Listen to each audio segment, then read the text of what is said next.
Yo, today I'd like to talk about AI and about how the implications of AI existing are not as straightforward as it seems. So, to start from the beginning, as soon as AI came out, so to speak, I was a big skeptic in regards to it.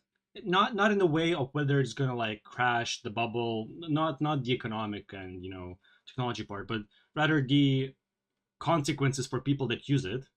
And I always had this mindset that even though AI can be used for good, it is generally bad by default, like as a as an inherent quality of AI. And I had this perspective for a long time. I tried using it, but I didn't go really deep and it wasn't anything serious. So I didn't have the chance to have a proper experience with AI to form a decent opinion on it. But recently, like a few months ago, I actually had my first very serious, so to speak, conversation with ChatGPT. And what I noticed is that when I started talking to it, I really didn't like the answers provided me. And for the first four back and forths, I had to configure it basically by asking it to act in a certain way so that it's not, what was the word? Wait, let me find it. Here we go. Psychopathic. So I really didn't like it. I really wanted to have a proper conversation where the AI challenges me, asks questions, and only acts as a provider of information. And what I realized after my second interaction is that I do not experience literally any of the negative effects that I thought AI inherently has. And I was like, okay, well, how did I bypass it? And it instantly clicked. I gave it certain instructions as to how to behave with me so that I am mentally challenged, I do not get answers for free, and it's not psychopathic with me. And after further thinking about it, it just I understood it that I was wrong. AI does not have any inherent bad properties that cause negative consequences for people that use it. AI is just a tool, like a wrench or a screwdriver. It doesn't have any inherent properties. You can take a screwdriver and you can fix your PC, or you can kill someone with it. But it doesn't mean that screwdriver is inherently good or bad. And the same thing is with AI, where AI is not inherently destructive or positive for people who use it, but it's a reflection of who those people are and how good they are at asking questions, knowing what they want, filtering information, taking information critically, how vulnerable they are to parasocial relationships with AI, stuff like that.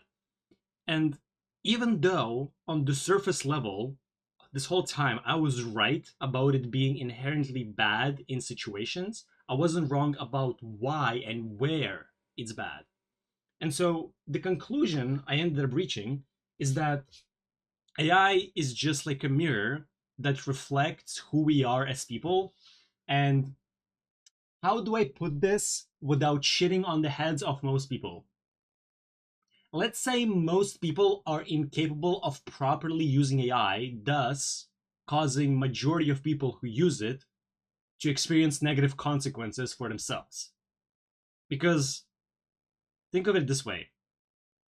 Most of the time when we're using something, we're very limited with its usage, right? Like a screwdriver. We're very limited with things we can do with it. Like sure, we can eat pasta with it, but it's like the further you try to stretch it, the worse its usage gets. It doesn't matter how genius you are, it just there's very strict limitations. But with AI, the limitations are so far and they're mostly cognitive that most people have never even delved this far into their own heads that the AI, like the limits of AI, exceed the limits of understanding of the person that is using it. So it ends up being like a person unknowingly going somewhere doing hell knows what and actually hurting themselves because of their lack of experience and knowledge as to how to navigate such systems that allow for so much freedom. And I think this kind of ties into one of the topics I talked about in the previous videos. The pop-up will be on the right top. where freedom is not always good, because sometimes when you provide people with freedom, they actually end up hurting themselves just because they don't know what to do with it. And at best, they will just sit there and do nothing. And at worst, they'll go somewhere where they'll end up like facing something terrible. And I think AI is one of those examples, especially with the AI psychosis that is popping up and like people, getting misinformed and stuff like that. So I think it's a very interesting case of how a tool is actually reflecting who the people are that use it, and that if you're good enough at all the previously mentioned skills like asking questions, critical information, um, and like being emotionally stable and mature, then you're good to go.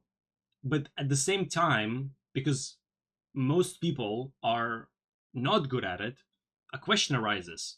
Should we limit usage of AI only to those people who are qualified to use it to avoid any unintended downsides? And the problem with that question, of course, is how do you determine it, and is it fair to like normal people?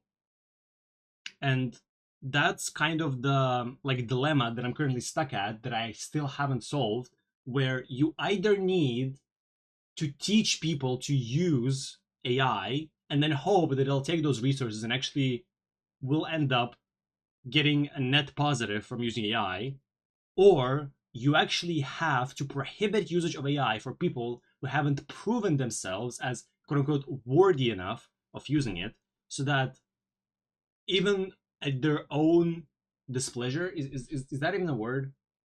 Like basically people would get upset, but at the very least you would defend them, which is like privacy over freedom type approach. And I honestly don't know which one of those is better, but I do think that there should be some serious limitations for AI usage, because unrestricted AI usage amongst average people is actually seems to actually cause way, way, way, way more harm than good. But it doesn't mean that we should do that indefinitely and not like help them understand how to use it and how to be careful with it. So yeah, I think that's about it. Wait, let me actually check what I've written down. Yeah, I think that's about it. All right. And as always, think more than you procrastinate, do more than you think, and be more than what you do. See ya.